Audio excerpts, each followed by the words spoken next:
Virginia University.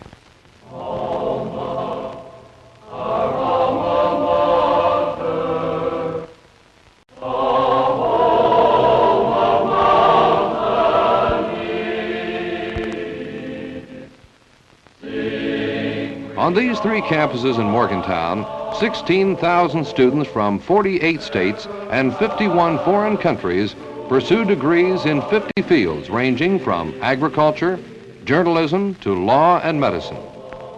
Based on tradition with a never-ending quest for progress, West Virginia University reflects the pride of mountaineers everywhere.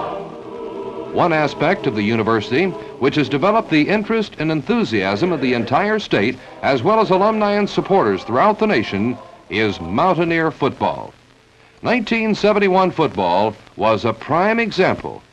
This is Excitement 71.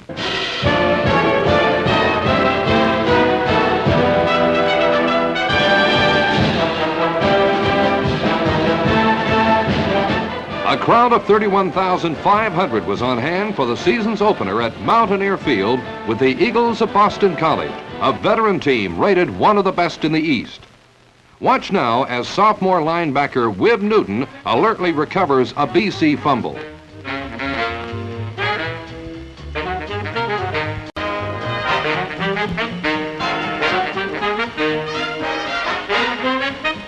Later in the first period, senior fullback Pete Wood of Bluefield gets the Mountaineers' first touchdown of the season.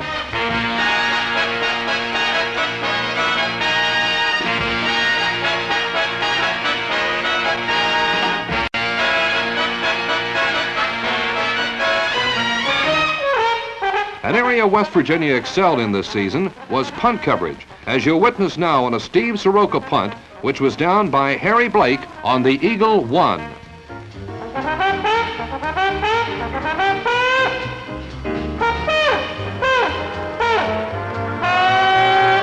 Time and again, West Virginia sidetracked the Eagle offense. Wib Newton is the man on the spot.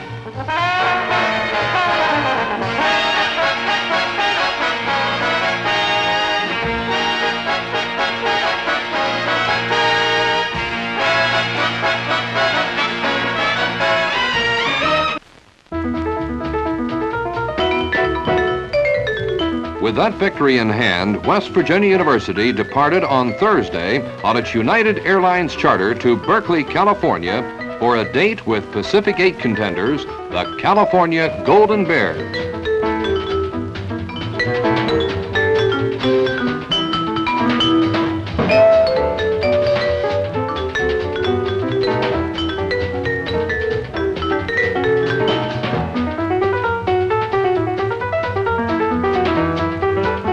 Sunny skies greeted the Mountaineers upon their arrival, but the Bears were less cooperative than the weatherman.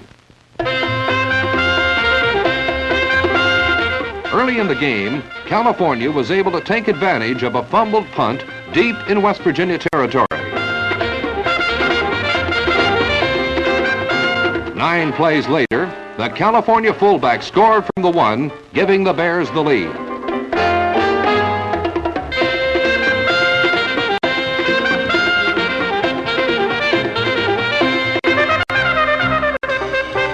Safety David Morris from Wayne, West Virginia, recovers a California fumble.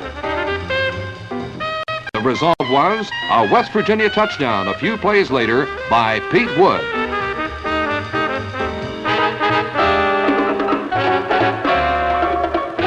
Sophomore running back Kerry Marbury turns upfield for 16 yards.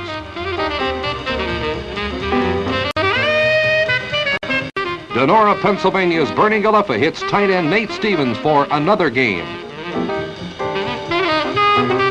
A 30-yard field goal by Frank Nestor culminates the West Virginia drive.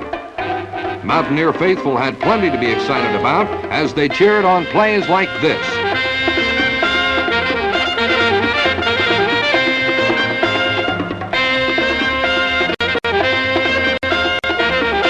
Galiffa finally finds wide receiver Bernie Kirshner, but the drive against the Bears and the clock was too late.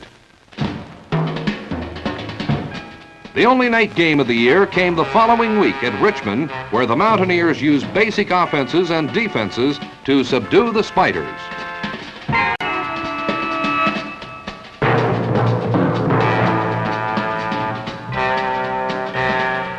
With Marbury coming out of the backfield as a receiver, Gullifa connects for 13 yards.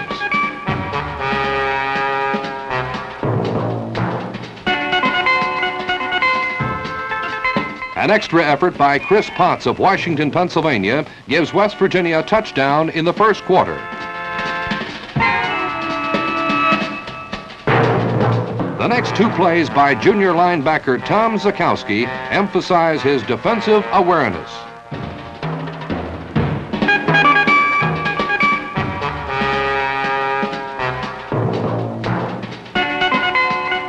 West Virginia won it 16-3.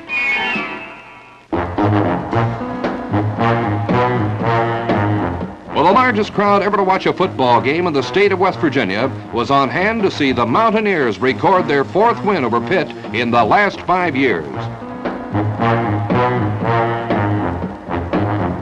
Early in the game, a 33-yard pass and run play put Pitt at the West Virginia 24.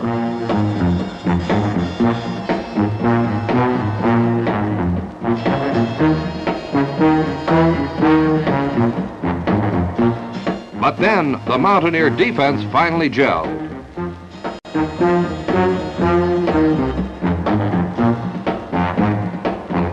And on 4th and 3, the Panthers had to settle for a field goal.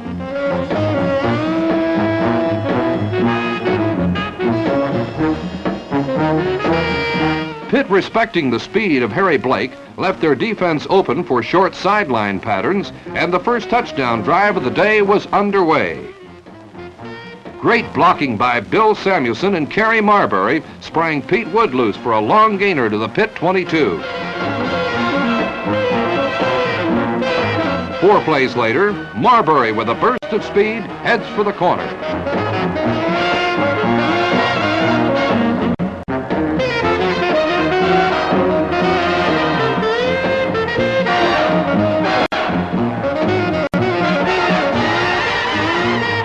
Late in the game, with West Virginia leading 13-9, Jack Hines intercepts and returns to the Pitt 6.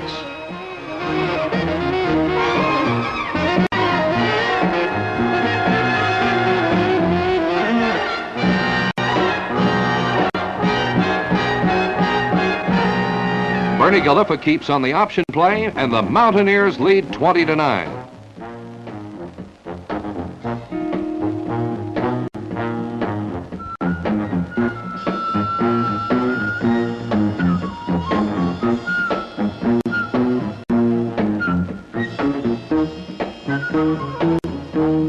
Here, West Virginia's punt coverage features a cast of 9 defenders, and there's nowhere for a Panther to hide. The new Mountaineer scoreboard registered the West Virginia victory. At Colonial Williamsburg, a band of fired-up William and Mary Indians led the Mountaineers in the fourth quarter, 21-7. Leon Jenkins gives West Virginia new life on a 65-yard punt return to the Indian 13.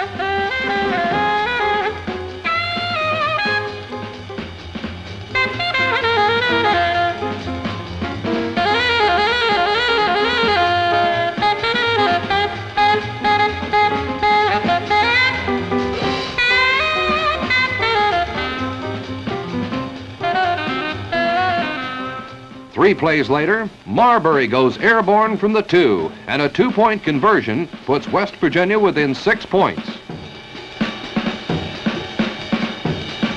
6 minutes later, West Virginia in possession. The option play with key downfield blocking, plus some fantastic broken field running by Marbury, puts the Mountaineers at the William and Mary 25.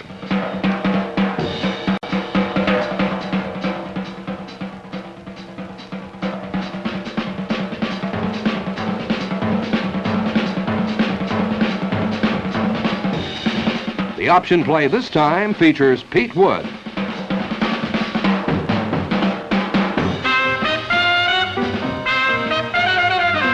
The extra point was blocked, and West Virginia and William & Mary were all tied at 21.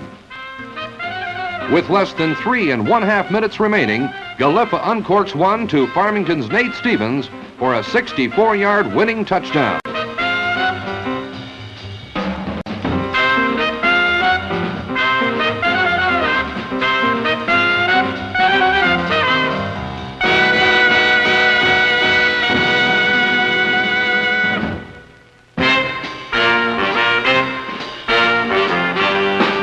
Almost 4,000 high school bandsmen from the tri-state area were on hand for the East Carolina game.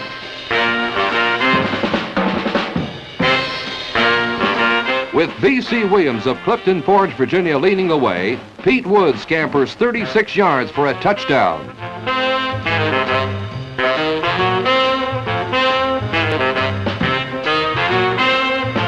The alert West Virginia secondary adds another pass interception to its record-tying season as David Morris picks off a halfback pass at the Mountaineer 42.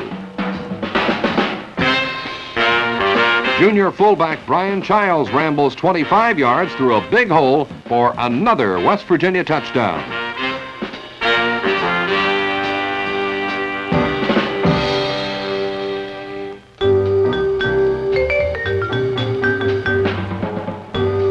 Between games, the West Virginia University players can study, relax, eat, or sleep at the plush Twin Towers dormitory on the Evansdale campus. Here, nearly 2,000 students enjoy residence hall as opposed to dormitory-style living. The year-round headquarters for the squad is sometimes referred to as the Evansdale Hilton.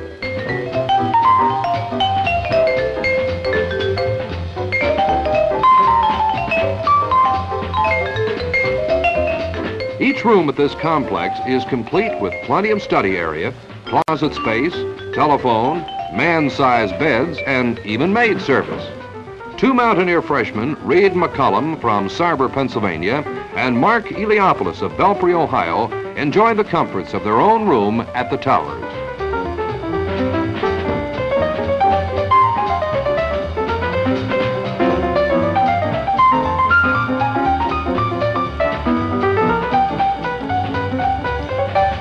Towers also has its own cafeteria for the students residing there, in addition to television rooms, recreation areas, and many types of lounges.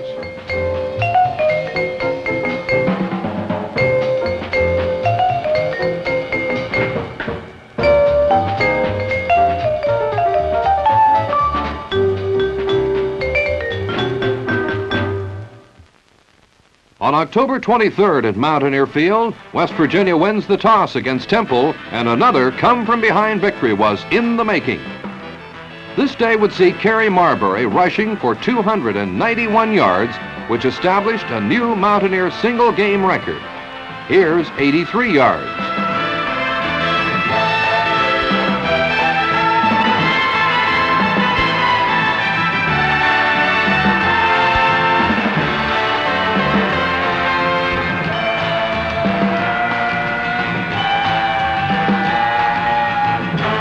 As Mountaineer Bob Lowe whipped up the fans, the spirited secondary picked off still another pass, this one by Weirton's Leon Jenkins.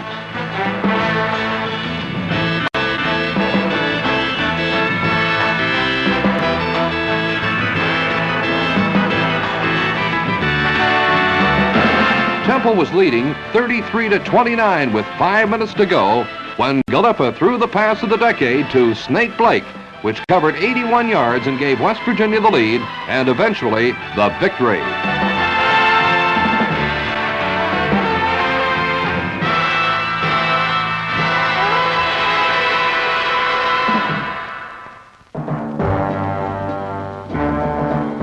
Another full house at the stadium, and West Virginia puts its 6-1 record on the line against the undefeated Nittany Lions of Penn State.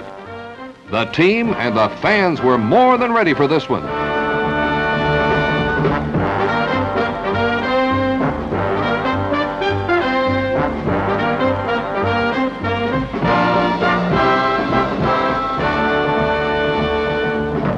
Penn State took the opening kickoff but soon found West Virginia's Dennis Reed and Billy Joe Mantooth exemplifying the Mountaineer spirit of the day as they stopped Franco Harris.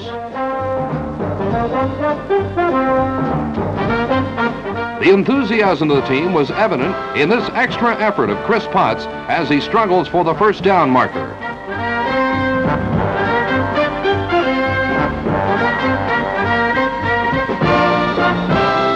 Governor Moore and University President James Harlow watched as the Mountaineers, trailing 7-0, started the second half in a big way. Arlington, Virginia's Bernie Kirshner received 2 passes in a row to move West Virginia to the Penn State 36.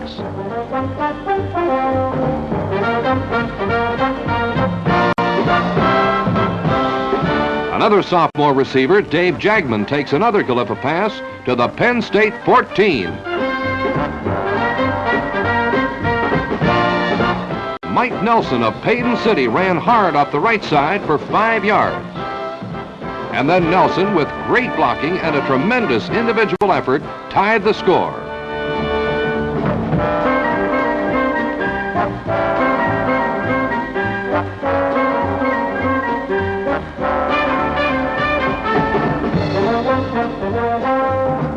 Again, the defense showed its wares as Mantooth stops Harris for no gain. The crowd stopped the next play.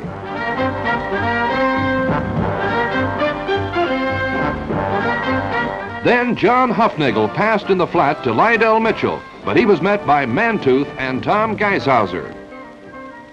Then came one of the most controversial plays of the year as Penn State punted to West Virginia, and the officials ruled Penn State had possession of the ensuing fumble, which went out of bounds.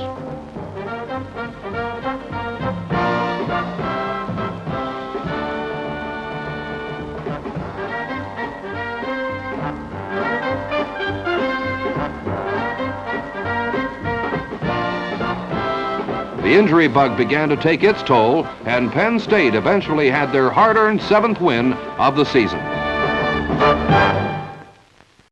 The Duke Blue Devil arrived by helicopter at Durham, but the bandaged, battered Mountaineers with new names in the lineup were to find this the most frustrating day of the season. A penalty nullifies this touchdown pass from Galiffa to Kirshner.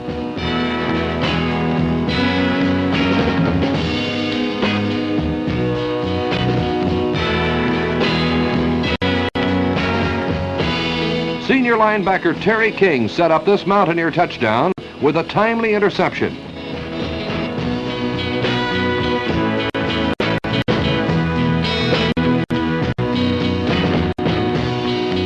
Brian Childs of Long Island, New York displays great power as he would not be denied. But the Mountaineers ultimately fell to Duke 31-15.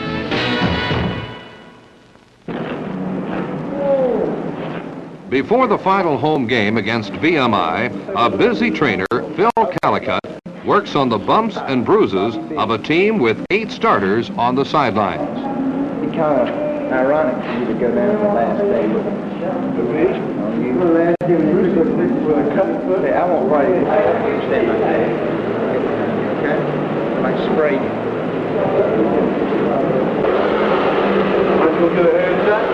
No, that's more right. I got my leg picture standing up. Last year with my hand.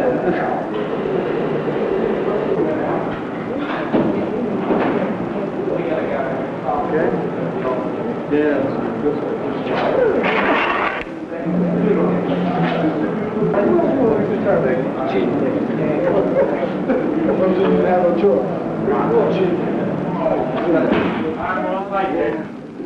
Well, help me, Coach. Why don't you put on a show out there? See, oh, put a show on. We haven't put one on yet. Every time you do. If we stunt today on defense, if we stunt, don't you get cut off. That was ridiculous last week. We'd run a stunt, it didn't look like a stunt. If you're supposed to be in an area when that ball snapped, you get there. That killed us last week.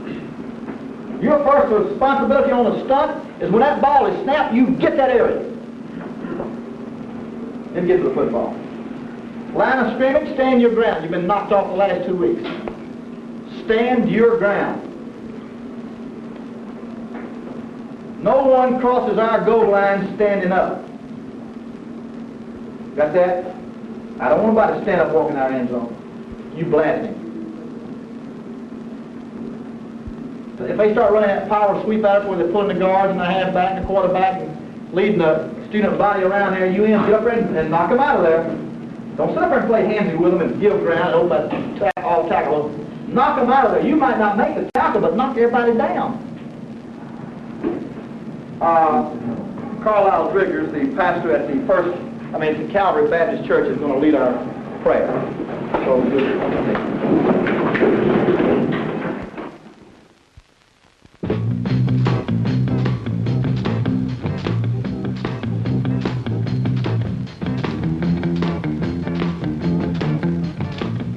Mountaineer seniors were honorary co-captains for their final game before the home fans against VMI. One of West Virginia's scoring drives was culminated by quarterback Bernie Galiffa.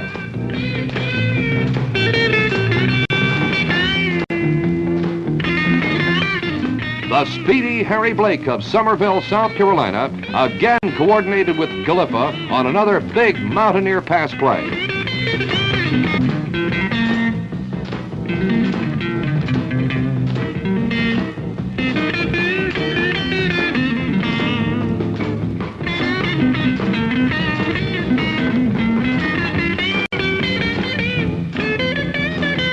Archbold Stadium was the scene of the season finale against Syracuse. Parts of the day were frustrating. The coaches led the players in the pregame warm-up as the team physicians look on from the sidelines.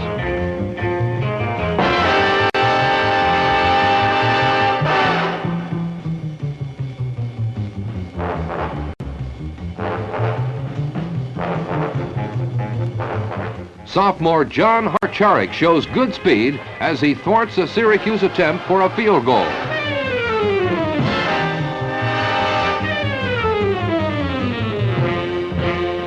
With time running out in the first half and the score tied at 7, Galiffa finds Pete Wood with a short pass for a touchdown.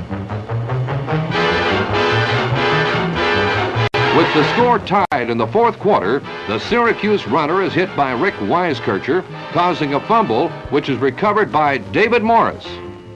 On the very next play, frustration again enters the picture.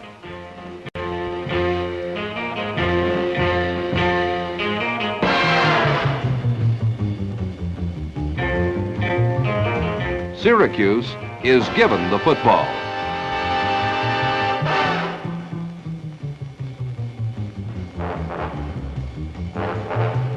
With the Orangemen leading, the gallant Mountaineers try to come back one more time on plays like this one to Nate Stevens. And this one to Bernie Kirshner.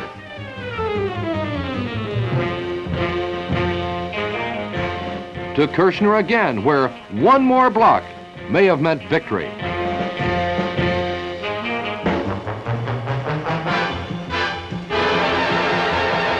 A valiant effort by Chris Potts in the end zone is incomplete. The final play for West Virginia.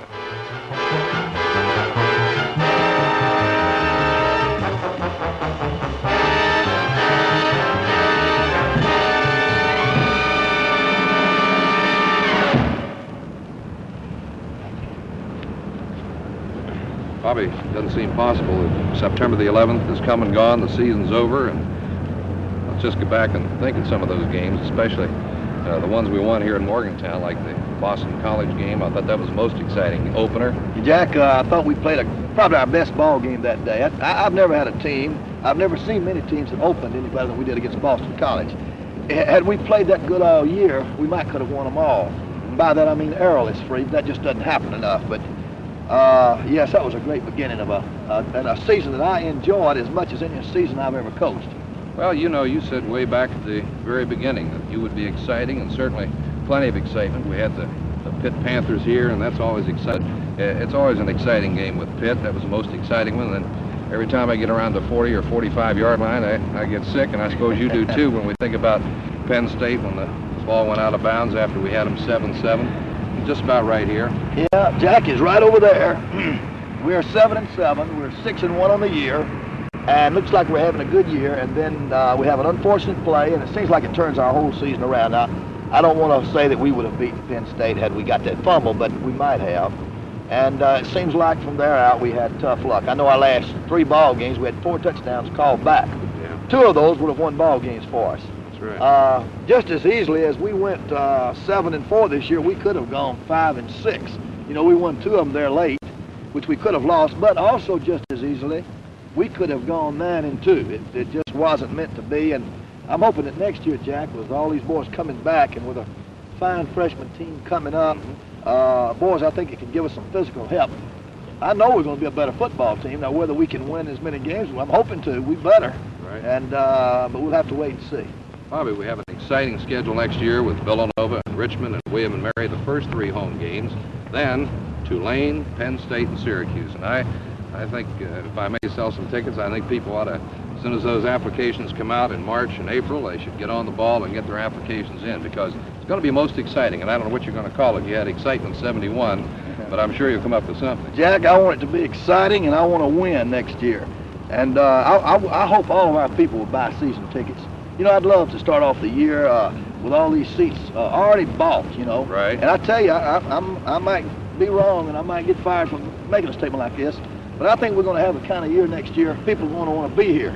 And people who want good seats, I hope they go ahead and start buying them as soon as they become available from your department. Well, the roads are getting better, and everything's working out, Bobby, and it's not quite the drive it used to be from the southern part of the state. No, it's much easier to get to Morgantown now, and I'm looking forward to the day we have to enlarge our stadium.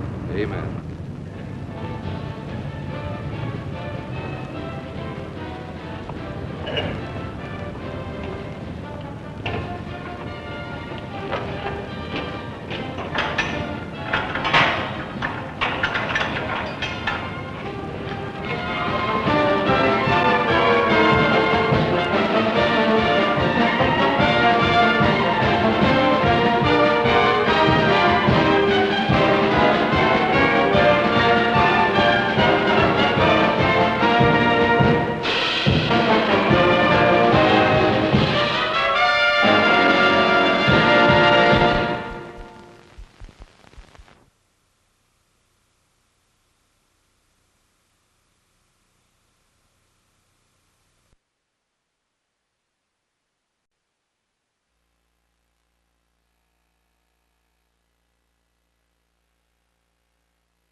Certainly plenty of excitement. We had the